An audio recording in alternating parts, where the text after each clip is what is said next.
enjoyed watching them, but I never really enjoyed being in them because they are so dangerous. I've never been in a battle royal where one of the wrestlers, at least one, didn't come out with a serious injury.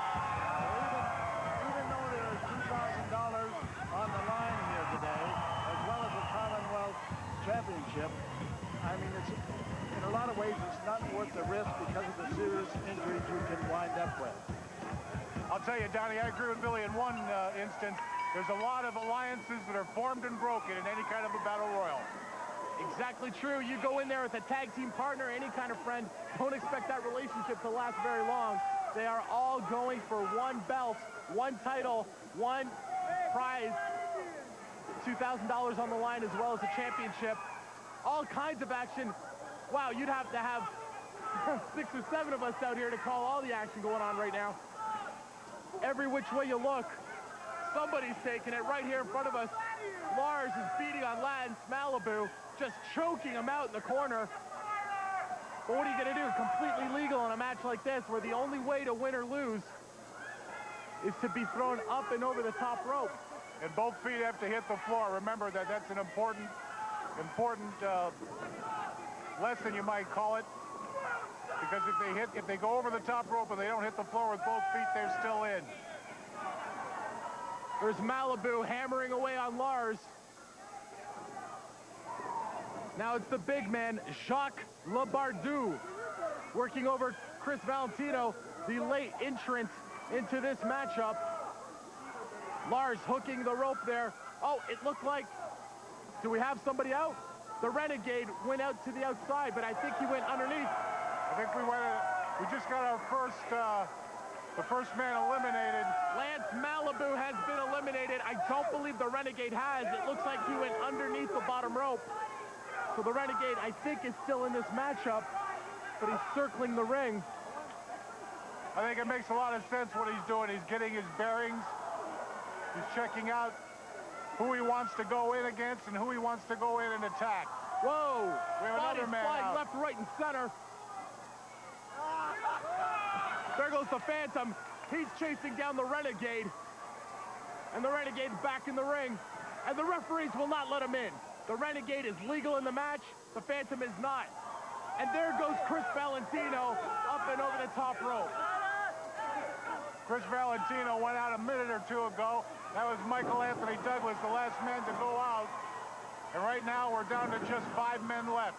Don Coyote in the corner, looking for a man to attack on Labardou, working him to the midsection. Lars with the huge chops on Terry Two Rivers. Wow. Listen to the chops from Lars Phoenix. You can hear them in the very back of this huge arena. And there goes Don Coyote. Up and over, he is out of here.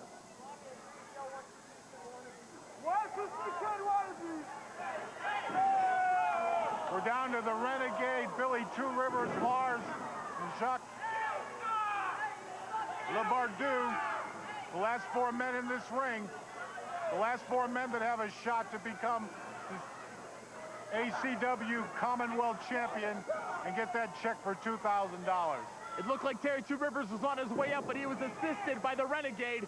And now Two Rivers is putting a hurting on Lars Phoenix. Back heel trip on Labardou by the Renegade, and he drops a big elbow. Now he's choking him out with the boot, but like I said before, what are you gonna do? It's completely legal in a match of this nature. Down goes Two Rivers.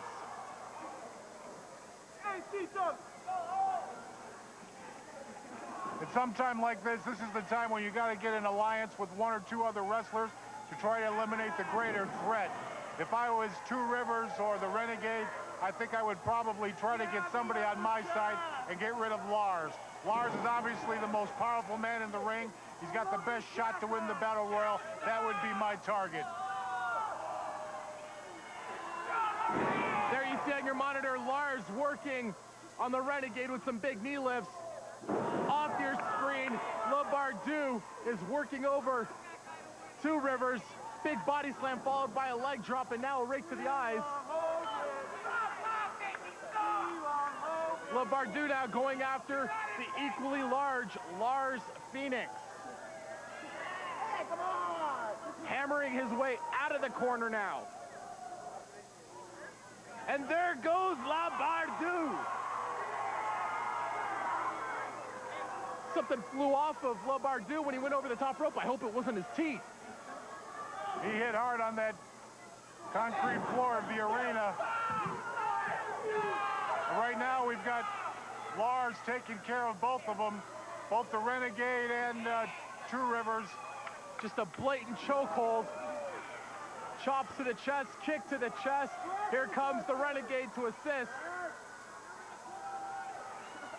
As I said before, you got to watch out for those alliances that are hastily formed and just as easily broken. We've seen it so many times, time and time again. Down to 3 men, they decided 2-on-1, and then that alliance is quickly dissolved as one man sees the twinkle of the gold title and smells the money in the purse sitting right here at ringside. Lars takes him down. Two Rivers attacking. You gotta hand it to the big man, taking out both the Renegade and Two Rivers. Really holding his own. He's doing a real good job of it. Look at this! Two Rivers outsmarts everybody! Out goes Lars! Out goes the Renegade! And Terry Two Rivers is the new Canadian Commonwealth Champion right here in ACW. He saw an opportunity and he grabbed it. He took both men when they were tied up and tossed them over that top rope. You got to give Two Rivers all the credit in the world. Take a look at the Renegade, gentlemen. He is not pleased about this. Or maybe he is. It looked like they were going to exchange blows, but a quick embrace. And all's well in the family, I suppose. There he is, folks, the new Canadian Commonwealth Champion, the native Terry Two Rivers. Congratulations go out to him, one of the fine competitors here in the ACW. Gaza Coleman, also known as the Dog. Dog, what's going to happen tonight against Summers? Listen, Sexy Sid Summers, all he does is stand in the back dressing room crying to get respect, commanding respect from the boys, telling them that's the way it should be.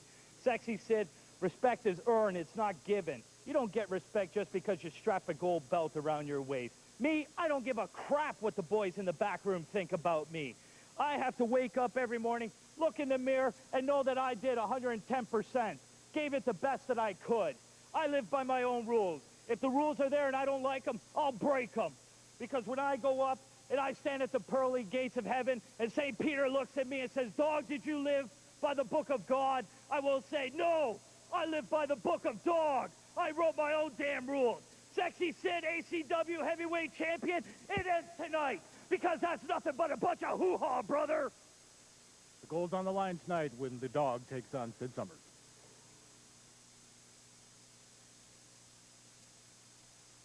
That is what both teams are here for, looking to become the next holders of that prestigious title. I like the team of Brian Ireland and Stevie Lee. They've got a classic combination of speed, agility, and strength. You've got Brian Ireland who provides the agility and the speed, and you got Stevie Lee who provides the strength. It's a great tag team combination.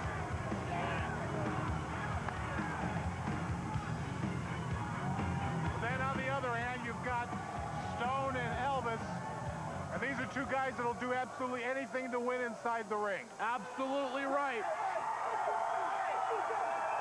They are not above breaking or bending the rules in order to pull out the W. Brian Ireland and his tag team partner, Sweet Stevie Lee, a little bit more on the up and up, and they're just looking for a good hard fight.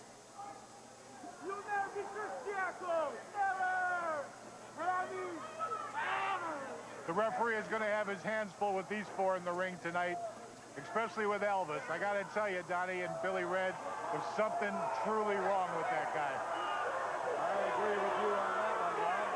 Both these guys definitely do not have both oars in the water. But the other team, the young fellows from Toronto, Ontario, are going to have their hands full. because when this Elliott and Stone get in that ring, they have no respect for the rules whatsoever. Just take the rule book, throw it out the window, ring the bell, and let it go. Absolutely right. This is going to be tag team action at its finest. Double teaming, you're going to see plenty of it. All sorts of action, high flying, mat wrestling, technical skill. All four of these men can definitely go. And there you see a quick kick to the midsection as the referee was occupied in the corner with Sweet Stevie Lee. Elvis Elliott putting the boots. Look at the intensity. This man came ready to go. Big knife edge chop in the corner. But back comes Ireland. Headbutt takes down Elliott. And another one. Kick to the midsection. Look at him. He's on fire, folks.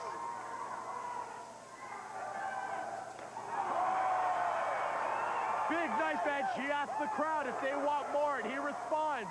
Climbs the ropes now. Punches to the top of the head. Oh! Snake eyes off the top turnbuckle. That's what you get with the larger, more powerful man. Elvis Elliott just being able to shift the weight a little bit and control the smaller opponent. You're absolutely right. Brian Ireland really tried a high-risk maneuver there, just like he did that time. That one paid off. The one before did not. That's what the problem is with high-risk maneuvers. It can either make a match for you, or it definitely can cost you a match. Both teams make the tag. Now it's Sweet Stevie Lee and Kodiak Stone in the ring.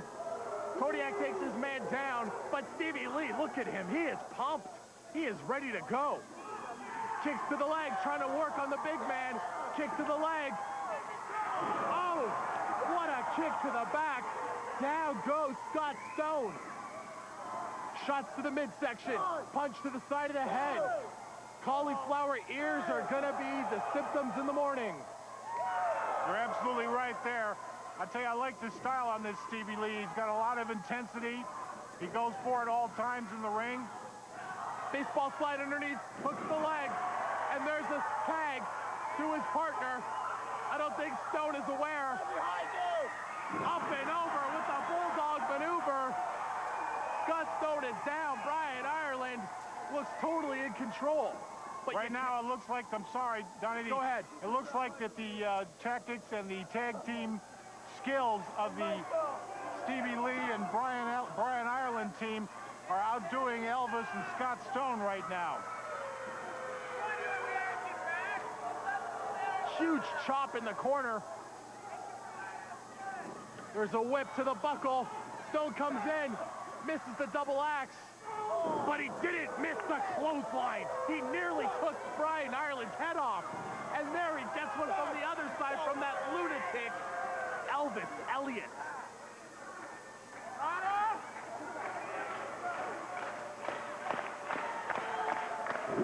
There's a belly-to-belly suplex, and he tags in the Madman.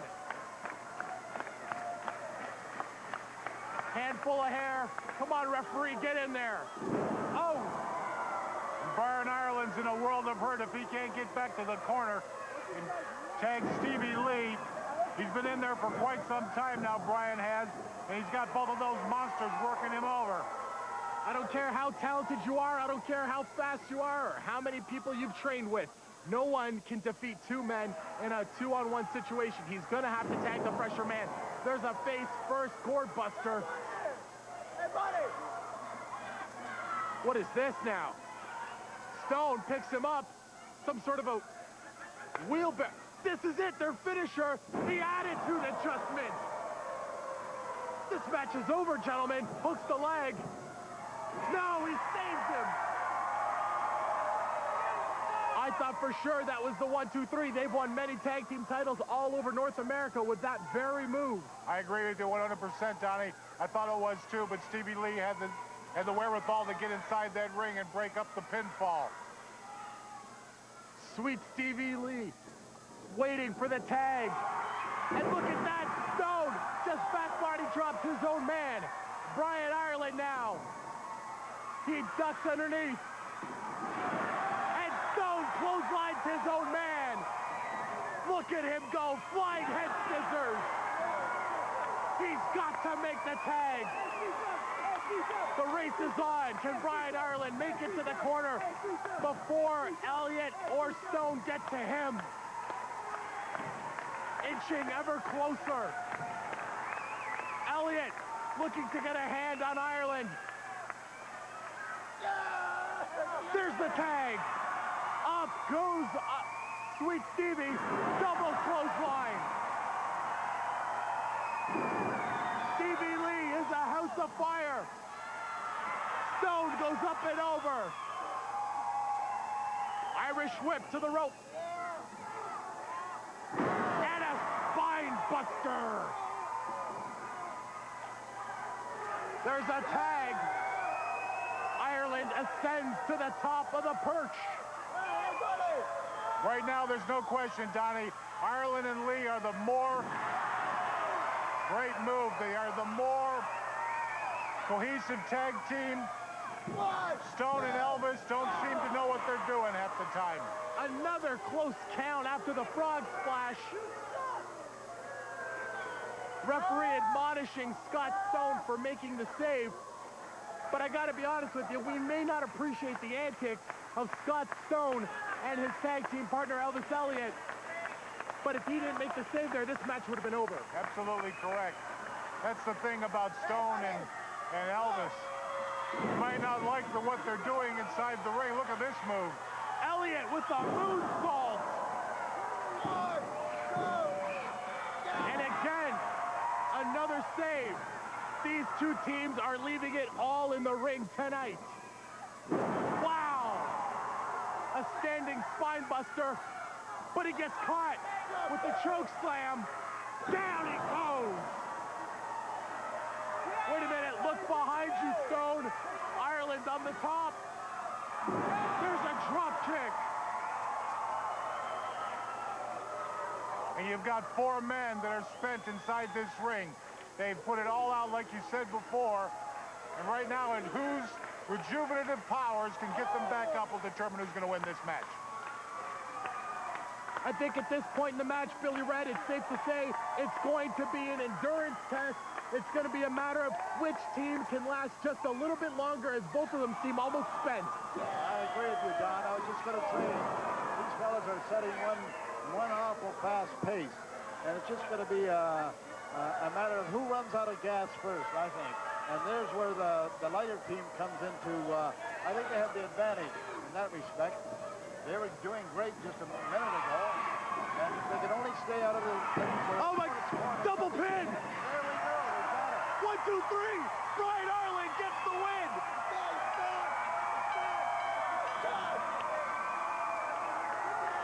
Brian Ireland and his tag team partner, Sweet Stevie Lee, celebrating after that fantastic roll-up.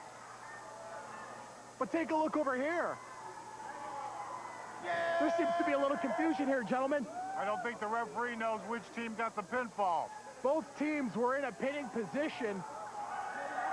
And the winners of the match, Superstar Elvis Elliott and Kodiak Scott Stone, the Ohio Mob Squad. Now this is a surprising turn of events. I realize that Elliott had his man down in a pinning position, but I don't think he was the legal man, Ron. I think you're right, Donnie. I don't think he was either. But the referee's call is final. And the only thing for Stevie Lee and Brian Ireland to do is to protest the ACW Commissioner, Waldo Von Erich.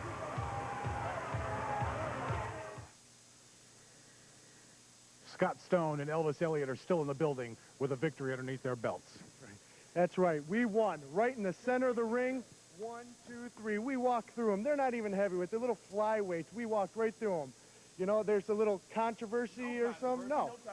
No, wait a minute. There is controversy. It was a 3 count just like we said. There is controversy. Stevie Lee and Brian Ireland want a rematch. No rematch. We want the tag team titles right now, just like we said we were. We're the best. We proved it tonight.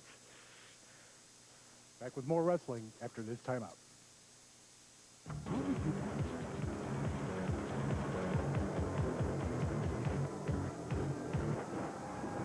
Welcome back to All Canadian Wrestling on APTN. We have with us tonight the arrogant Otis Apollo and his friends. I guess that we call them friends. Car wreck. you're going against tonight Irish Bobby Clancy. Tell us more about that match. Listen, this promotion makes me sick.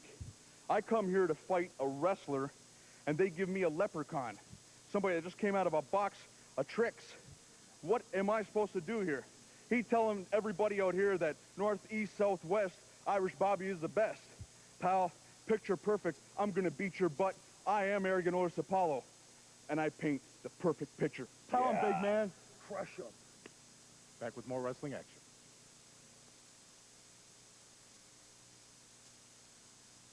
From Windsor, Ontario, Irish Bobby Clancy. This match is one that I have been looking forward to. Irish Bobby Clancy, he is pure dynamite. This young man can erupt, he can ignite the crowd, he has got a fantastic repertoire of maneuvers, but he will be taking on another member of the association that we saw earlier on, Otis Apollo. You know, Otis Apollo has a nickname. They call him the Arrogant Otis Apollo, and for good reason. The guy is truly taken with himself. It's not because he's Mr. Modest. Absolutely not. You know, Bobby Clancy reminds me of a lot of the wrestlers from the past. Here is Otis Shorter in stature, but tough as nails. And he understands how this sport is supposed to be run and how you're supposed to do your job when he's in that squared circle. Absolutely. Reminds me a little bit of a coiled spring getting ready to burst forth. You can tell there's a lot of power packed into a small frame. And I'll tell you one thing about his opponent, Otis Apollo. He's a good wrestler. He knows what to do when he steps inside the squared circle. But I think because of his arrogance, he's going to take a smaller man like Bobby Clancy. He's going to give him, not going to take him a little bit for granted. Now, as you know, there is a lot of animosity in this match. These two men at one time were tag team partners. At one time, they used to compete together all over North America. But as it is often the case, you live together, you travel together, you train together, and often you get on each other's nerves just a little too much. The tag team was split, and now they are finally going to meet in the ring one-on-one. It's going to be a classic blood match, like you say. You got two partners that have made the split go against one another. You're not only wrestling for a prize purse, you're also wrestling because of hard feelings.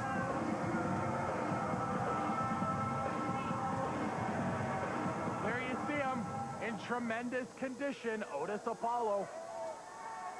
I'll tell you right now, if this was the Boston Marathon and we were just testing the endurance of these two men, we'd be here all day because these gentlemen are in tremendous condition. If it was a popularity contest, I don't think Apollo would be winning. No, I agree with you 100%. He ought to maintain his focus on who's in the ring against him, not by a crowd, one particular fan out in the crowd. He's got a tough competitor in the Irish Bobby Clancy, and that's where all of his effort should lie. Clancy is getting the crowd behind him. And Apollo doesn't seem too happy about it. Where's he going? He's taking a walk. Well, you know, I got to agree with this particular move. He knows that Bobby Clancy's charged up. The crowd has got him going. And so he's taking a powder for a few minutes, getting out of the ring, and let Bobby's adrenaline settle back down for a minute. It's a smart move on the... Come on, Ron, is this a psychological ploy, or is he just afraid to lock up with the Irish one? I think a little bit of both, but it makes a lot of sense for him to get out of the ring, diffuse the situation for a few minutes, and let Bobby Clancy's adrenaline factor fall a little bit. The crowd is behind Irish Bobby Clancy. There it is, collar and elbow tie-up right in the center of the ring. We're finally underway. There's an arm rip. Reverses. Apollo totally in control. He's got the arm bar. Twist again. He reverses. Clancy, look at the bridge. Look at the strength. And he bridges out of that pinning position, up and over the ropes. misses the clothesline and gets nailed. And he pays for it by missing that clothesline. Apollo came off with one of his own and really tattooed him that time. As strong and as compact and as powerful as Bob Clancy is, he cannot match strength with Otis Apollo. Absolutely not. He's got to use his speed and his agility as well as he can. And you know Apollo's going to go for a lot of the power moves that he's known for. And he's going to try to wear down the smaller Irish Bobby Clancy. Apollo has the legs grapevine. I don't know if he's going to try for an STF here. But there goes Clancy. He grabs the ropes. Referee must break the hold. Apollo finally letting go. Trying to get as much of that hold as he possibly can. Conspicuous by their absence at ringside, the other two members of the association, Car Wreck and Sexy Sid Summers. Those guys go everywhere together. Yeah, that's one of the things I was going to bring up. With Car Wreck and Summers not being here, you got to wonder if there's trouble in paradise.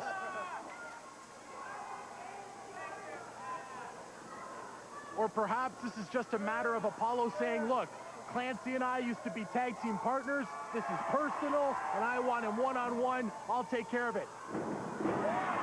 I thought for a second there that Clancy was going to go for his finisher, the ecstasy crash, but he just turned it into an up and over headlock. And look, speak of the devil, folks, if we could get a camera shot, Car Wreck is here. Car Wreck is at ringside. He was victorious in our opener tonight with Apollo by his side. I don't know if he's here just for support or if maybe he's looking to get a piece of Clancy himself. Well, Bobby Clancy didn't have enough to worry about with Apollo. Now he's got twice the worry. When you've got a man standing outside of the ring, like Car Wreck is in Apollo's corner, it gives you two things to worry about. The man inside and the man outside. Clancy signaling to the crowd. He climbs the corner, but he gets stuck in a belly-to-back suplex. Precarious position for the little Irishman. Apollo shaking off the effects. Regrouping, re-energizing, and ready to attack. You know, if there's any kind of deficiency in Apollo's wrestling style, he's a little bit too preoccupied with the crowd. He had Clancy in a down position. He could have covered him for a quick 3 count, and he's too busy out there arguing with somebody in the crowd. A page out of the book of the great Ultimo Dragon, as Otis Apollo has him in the Dragon Sleeper. Cutting off the pressure, putting a lot of strain on the carotid artery, hoping to put Clancy right to sleep. Clancy's in a world of hurt right now. He's going to have to try to do something. But look at this. He's coming back with the help of the fans. The louder the fans chant, the more power that Irish Bobby seems to get in that body of his. And look at this. As if things aren't bad enough. While the referee's distracted, Car Wreck choking him out over the bottom rope. Come on, let him go. Let him go. You got to give Apollo a lot of credit, though. He's got the referee distracted while the Car Wreck does his work on little Bobby Clancy. Give him credit. Come on now. Irish Bobby's in there fighting for his life. He's down there putting it all on the line, and now he's got to contend with 2 men. Not just 2 regular men, but Otis Apollo and that monster Car Wreck. Well, that's the name of the game, Donnie, is to win. Doesn't make any difference how you win as long as you do win. Apollo climbing the ropes, ever dangerous when he's up there. High-risk maneuver, what's it gonna be? Misses a diving headbutt. Now is the opportunity for Clancy. He has got to get something. He has got to take some wind into those lungs. He's got to find something deep down, a second wind, and make his comeback here. Grabbed him by the ears, up and down goes Apollo. Car Wreck standing on the apron there. I think Apollo's going to need a new pair of earmuffs after this one. He stretched him out just a little bit. Clancy goes behind the back door. Apollo takes down Carrack. Look at this. Is it? Yes! Ecstasy crash. 1, 2, 3. That's it. The little guy did it. He put away Apollo. To be honest with you, Donnie and Billy Redden, I wouldn't have given much of a chance in this match, but the little guy did it. And look at that. He just sent Carrack into the corner. And now I think Clancy is cornered. He's stuck in between, but he rolls out of the way as Carrack takes down his own man. Look at this. Double noggin knocker. Out goes Apollo. Out goes Carrack. And Clancy is victorious.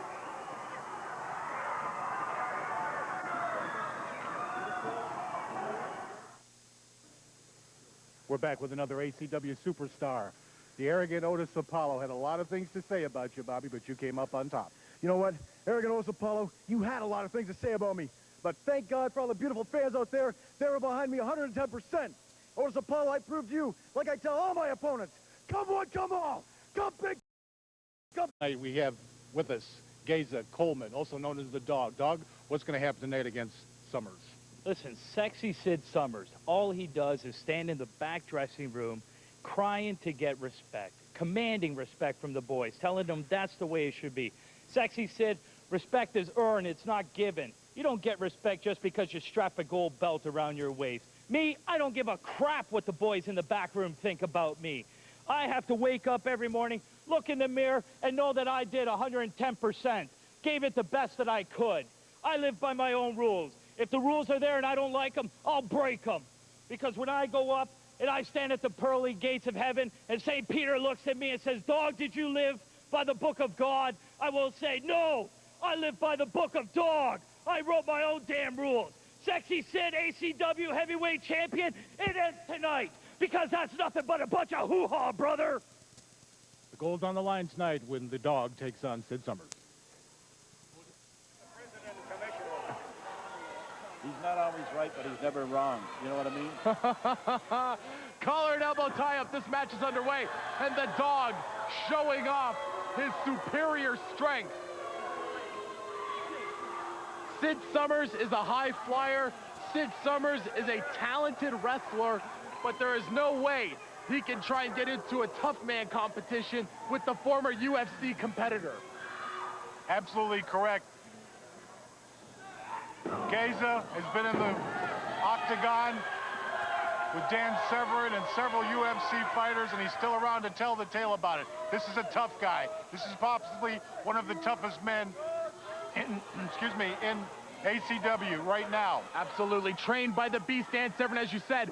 And if you can survive his training regimen, you've got to be tough as nails. No question about it.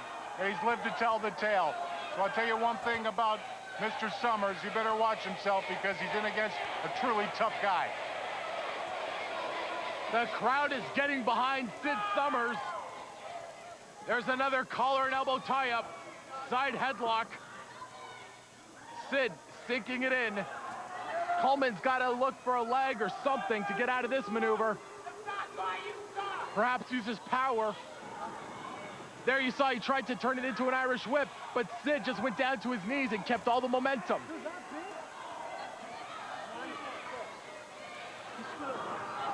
Once again, Geza Coleman trying desperately to get out of that side headlock. That is not a comfortable position to be in. Summers has got it locked on pretty well there. There's a pickup. No matter what Geza tries to do, Summers still keeps it.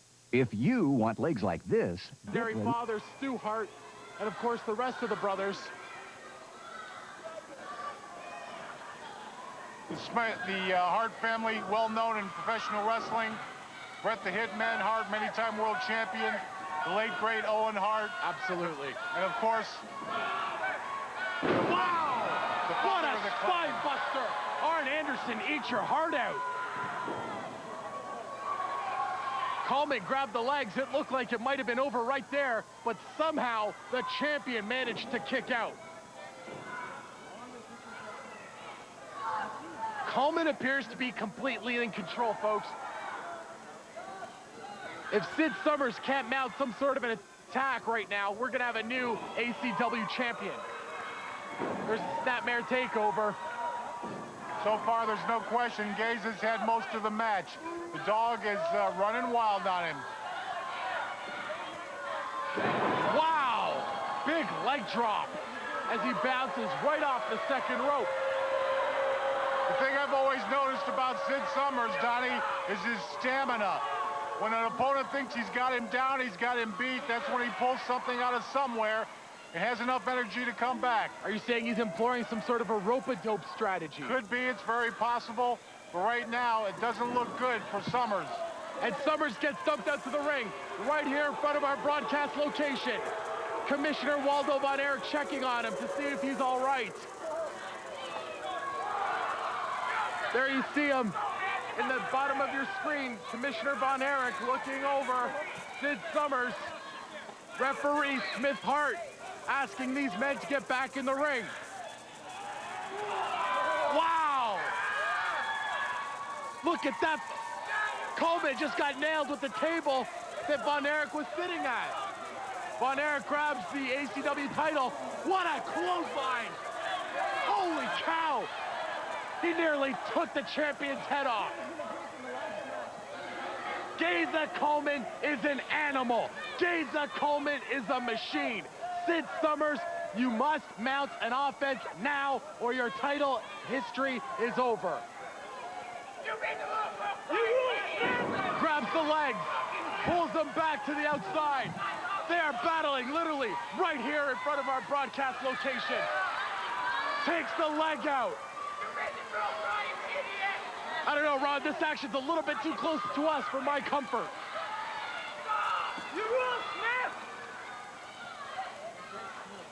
I'm hoping here that referee Smith Hart restores order, gets these men back in the ring. Smith Hart telling Sid Summers to come back in. There's a right hand, and he gets guillotined on the top rope.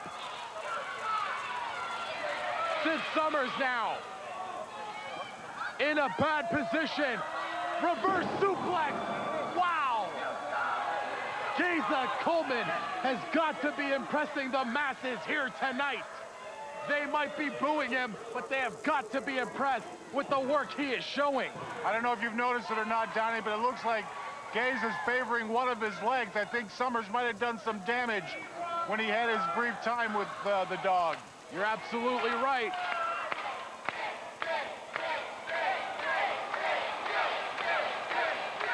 This crowd is behind Sid Summers. Geza Coleman trying to hold on. There's an elbow to the midsection. A third elbow off the ropes. And a high knee.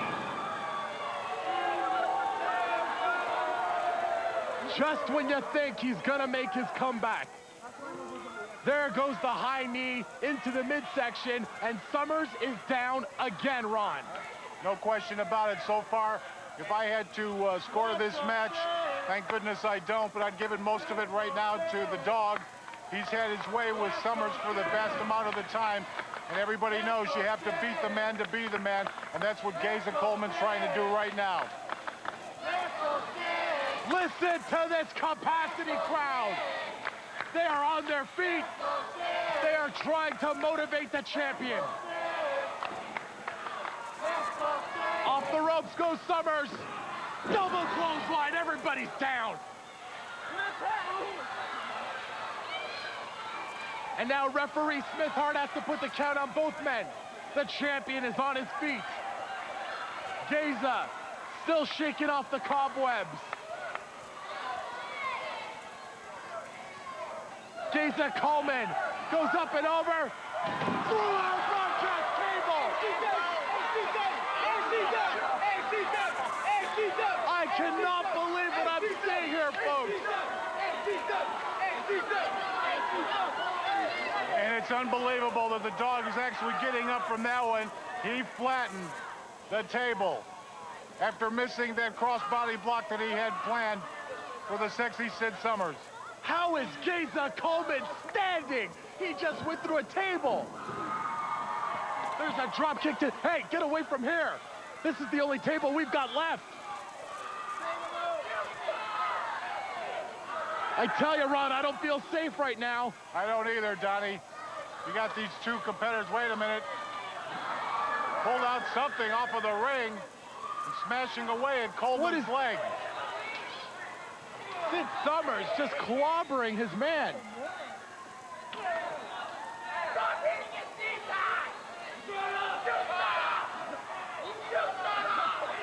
I don't know what's going on here, but Sid Summers has snapped. He tore something off the ring. I think it was one of the support posts or something. One of the support posts from the corner ring. They just smashed Coleman in the leg several times. I don't think, I'm What not is sure. this? I'm not sure. I think Smith Hart's called the match. Smith Hart is saying they did not return. They did not get inside the ring after the count of 10. I can't believe this. Are we seeing a double count out in our main event? The way it looks to me, Donnie, all I know is that Sid Summers and Smith Hart, the referee, are having words.